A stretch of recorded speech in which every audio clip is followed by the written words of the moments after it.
नमस्कार। आकाशवाणी जयपुर अजमेर से प्रस्तुत हैं प्रादेशिक समाचार।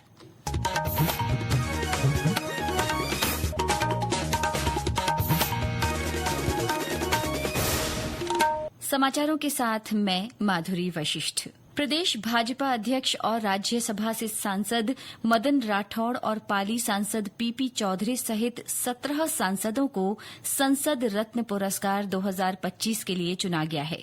उन्होंने जनहित के महत्वपूर्ण मुद्दों को प्रभावशाली ढंग से उठाने, नीतिगत चर्चाओं में भागीदारी तथा विधायी कार्यों में सक्रिय भूमिका निभाई है। राष्ट्रीय पिछड़ा वर्ग आयोग के अध्यक्ष हंसराज अहीर की अध्यक्षता वाली निर्णायक समिति ने इनका चयन किया है। 2 संसदीय स्थायी समितियों को भी ये पुरस्कार दिया जाएगा। वित्त और कृषि 2 स्थायी समितियों को भी संसद में प्रस्तुत उनकी रिपोर्टों के आधार पर चुना गया है। डूंगरपुर जिले में एक सड़क हादसे में एक ही परिवार के 4 लोगों की मृत्यु हो गई और 8 अन्य घायल हो गए। दुर्घटना बीती रात साबला क्षेत्र में हुई। शादी समारोह से लौट रहे परिवार की जीप बेकाबू होकर दुर्घटनाग्रस्त हो गई। वहीं एक तेज रफ्तार ट्रक भी मौके पर पलट गया, जिससे कई लोग उसकी चपेट में आ गए। मृतक बाड़ी गामा बड़ी गांव के निवासी थे। उधर चूरू जिले के सरदार शहर कस्बे में एक महिला समेत 3 बच्चों की डूबने से मृत्यु हो गई। बंधनाऊ दिखनादा गांव में तालाब से उनके शव बरामद किए गए। वहीं सवाईमाधोपुर जिले में एक हादसे में मां बेटी समेत एक ही परिवार के 3 लोगों की मौत हो गई। ये घटना खंडार क्षेत्र में कल गोठ बिहारी गांव में हुई। हादसा पुराने सेफ्टी टैंक की पट्टियां गिरने से हुआ, जिसके मलबे में दबकर इन्होंने मौके पर ही दम तोड़ दिया।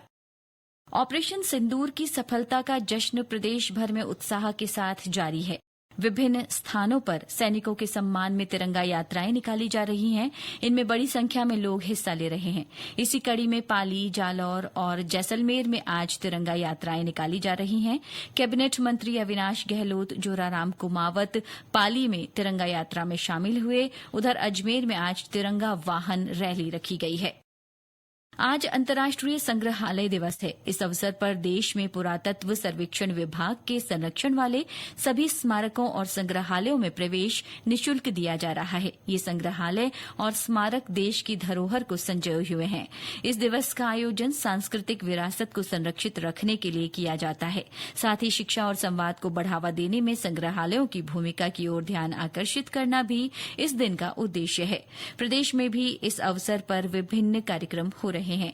जोधपुर के राजकीय संग्रहालय में छाया चित्र प्रदर्शनी लगाई गई है। जिले के मोकलावास गांव में क्यूरेटेड वॉक भी रखी गई है। आईपीएल क्रिकेट में आज जयपुर में राजस्थान रॉयल्स और पंजाब किंग्स के बीच मुकाबला होगा। सवाई मानसिंह स्टेडियम में ये मैच दोपहर 3:30 बजे से खेला जाएगा। पंजाब की टीम 11 मैचों में 15 अंक लेकर अंक तालिका में तीसरे स्थान पर है। वहीं राजस्थान की टीम प्ले ऑफ मुकाबलों से बाहर हो चुकी है। उसके 12 मैचों में सिर्फ 3 अंक हैं। उधर एक अन्य मुकाबला दिल्ली के अरुण जेटली स्टेडियम में होगा। शाम 7:30 बजे से होने वाले इस मैच में दिल्ली कैपिटल और गुजरात टाइटंस आमने सामने होंगे।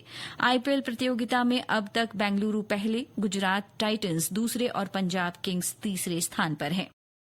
प्रदेश में कल 4 शहरों में पारा 45 डिग्री सेल्सियस के पार पहुंच गया।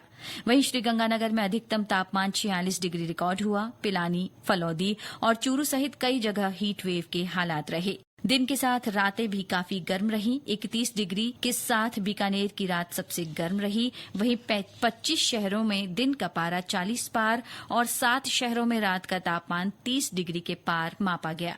मौसम विभाग ने अगले 3-4 दिनों में तापमान में बढ़ोतरी और हीट वेव की स्थिति रहने की संभावना जताई है। उधर धौलपुर, कोटपूतली, छीपा बड़ौद सहित कुछ स्थानों पर कल हल्की बारिश हुई। मौसम विज्ञान केंद्र के निदेशक राधेश्याम शर्मा ने बताया कि कल जोधपुर और बीकानेर संभाग में कुछ स्थानों पर धूल भरी हवाएं चलने की संभावना है। वहीं राज्य के उत्तरी भागों में 19 और 20 मई को छुटपुट स्थानों पर दोपहर बाद हल्की बारिश हो सकती है। इसके साथ ही प्रादेशिक समाचार बुलेटिन समाप्त हुआ। हमारा अगला बुलेटिन शाम 6:30 बजे प्रसारित होगा। नमस्कार।